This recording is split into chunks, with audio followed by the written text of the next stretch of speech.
4th of July. If you're watching this at some other time, you may be watching a different sequence of time. For us that are on this journey right now, July 4th, it's July 5th. Yesterday was the 4th. 1:30 this morning, me and my wife was just coming in from a bike ride, just riding all over town. We got lights all over our bikes and stuff. Just checking out other people's fireworks and stuff like that. Just our neighbors, we all meet up at the intersection and do fireworks together. Got the grill out in the front yard. People, it's just really fun time. Um, so who's still hearing no sound? That right. Thank you. It's there we go, right? We got sound now. All right. Sorry about that. I do apologize. So you guys just looking at me and my mouth is moving. You can't hear me. I know you can hear me now. So yeah. So anyway, recap. You may be watching this in a different sequence of time where it's not July the 5th. For us that are on this journey right now, it's July the 5th. Yesterday was the 4th. We had just a really good time with our neighbors and friends and family. Just we all get together. We all out just barbecuing right in the front yards, sitting out on the sidewalk. We all get together. We all bring our fireworks together. And it's just so fun. So me and my wife were just coming in at 1:30 after all of the fireworks. Then we took off on a bike ride. We cleaned up all of the trash and stuff out in the streets. And then went on a bike ride. We lit our bike. We got lights on our wheels and, all this cool stuff, just riding around the neighborhoods and seeing other people's fireworks and stuff. So just a really fun night. So at 7:00 this morning, I looked at the clock like, excuse me. So I said, I'm going to give myself a little time. Late is better than never. So here we go. So today, July 5th, the 5th day, we've made it through 4 days, and we're on our 5th day of the 31-day Proverb Cleanse. It's a challenge indeed, but it is a fruitful challenge if you take it. So we're going to look at a very interesting proverb today. If you read Proverb 5, it's not like the first 4 Proverbs we've read, where it's got several different concepts in there. It's actually just one single concept, and it is a strange woman and the concept and the consequences of messing with her.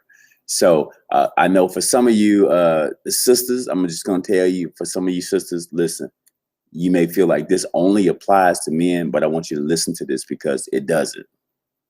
This is for men and women to listen to this, especially in this time that we live in. So I'm just going to read a few of these bullets. And so starting at verse 2, he says, no, I'm going to go from verse 1. He says, my son, attend unto my wisdom and bow thine ear to my understanding, that thou mayest regard discretion and that thy lips may keep knowledge. For the lips of a strange woman, so I'm just going to mark it so you can see, the lips of a strange woman drop as an honeycomb, and her mouth is smoother than oil, but her end is bitter as wormwood, sharp as a two-edged sword. Her feet go down to death. Her steps take hold on hell. Lest thou shouldest ponder the path of life, her ways are movable, that thou canst not know them. So this is basically saying to us that there's this type of woman. And she's as Sade said it a long time ago, she's a smooth operator. Her words can just go down into your soul. They'll grab a hold of your heart. And it says her ways, you can't know them. She'll have you chasing her and running after her in a way where it just wrecks your life. And so today, why does this apply to women? Because today what we don't understand is we have the rise of this sexual explosion where you got all of these different genders and women with women and men with men. So this applies to everyone. I have literally witnessed high school age girls hitting on high school age girls. So this is no longer the way that we may know it as, if you 50 plus, where it was very uncommon for girls, especially that young, to be openly hitting on each other, rapping, putting the Mac on another girl. We didn't see nothing like that coming up.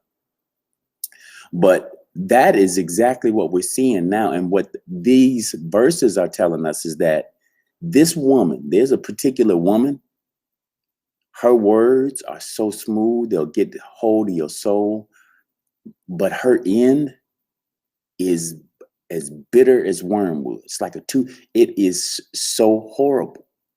All right. So let me finish reading some of this, just so we're on the same page. So he says, "Hear me now, O ye children, and depart not from my word, the words of my mouth. Remove thy way far from her, and come not nigh the door of her house." And I'm going to stop right there just for a minute, because for us, that's like, well, we don't want to, I'm not going over anyone's house or anything like that. Nope. The door of the house right now is as close as this right here that you're looking at. It's in your hand. It's a device. It's a tablet. It's a laptop.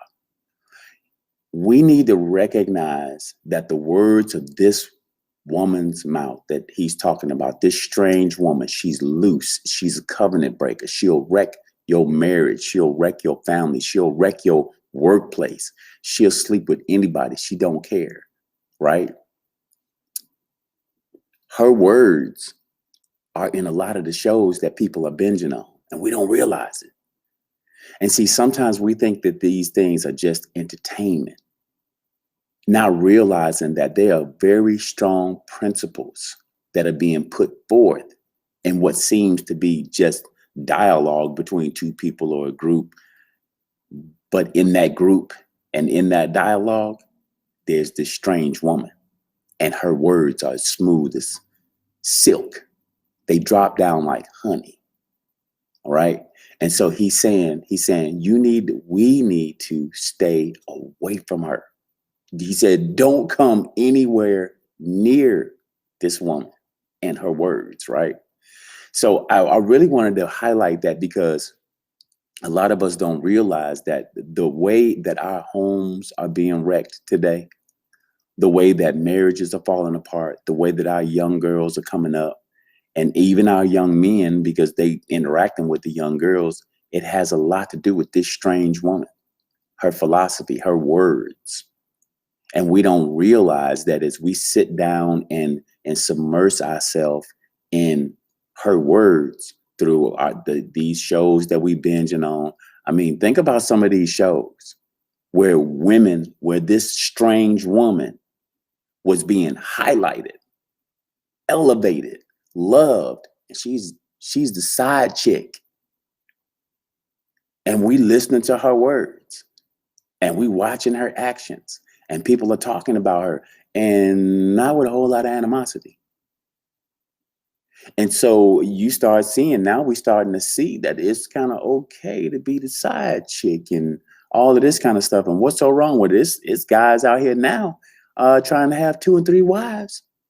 And there are women that are following. Well, where are they getting this idea to be the side chick, that to be the side chick is okay? It's the words of this woman, this strange woman. She's a harlot. And she has made it acceptable. She has made it acceptable. So this proverb today is really a warning to us all. We need to really stay away from this strange woman. And brothers and sisters, she's not necessarily next door. I really want to emphasize how important this is. Sometimes we find ourselves in struggles that we don't even understand why we're in the struggle. It's because we've been listening to the words of this strange woman. And, if you read through the rest of this proverb, I'm just going to kind of skip down to the end.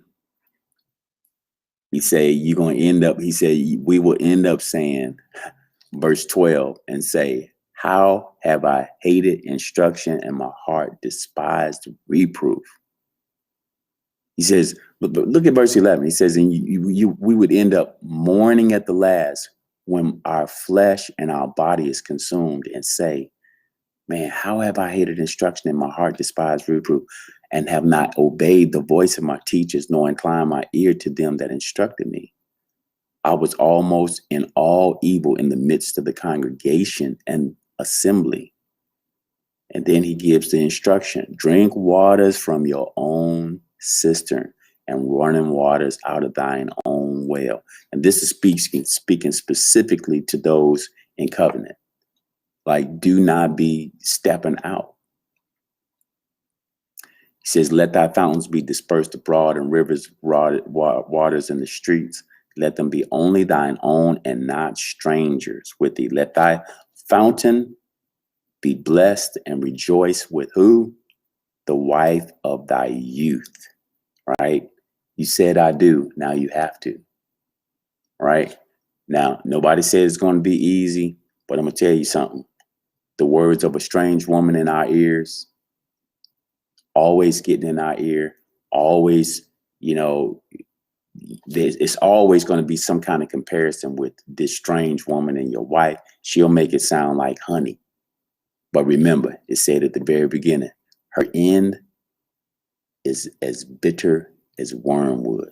Listen to what he says at the very end, and I'm going to let you go.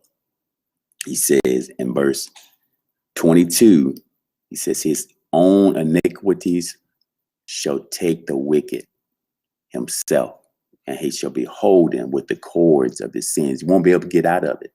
You messing with this woman, she'll have you in a place where you can't get out of it, even if you wanted to. We heard songs, you really got a hold on me, right? I guess you got your hooks in me. I can't get away from this girl. That's what he said. But look at what he says, verse 23. He shall die without instruction, and in the greatness of his folly, he shall go astray. Be looking up saying, man, what happened to that dude? So sad. Just such a sad story. Hey, let's not let that be us, okay? God bless you. See you at 7 in the morning. Read through Proverb 6. It will be a great thing. Sisters, don't be that strange woman. Leave these brothers alone. He telling the men, get your own. Sisters, get your own. Don't be messing with other women's men. That's just so wrong, right? All right, so God bless you. We'll see you on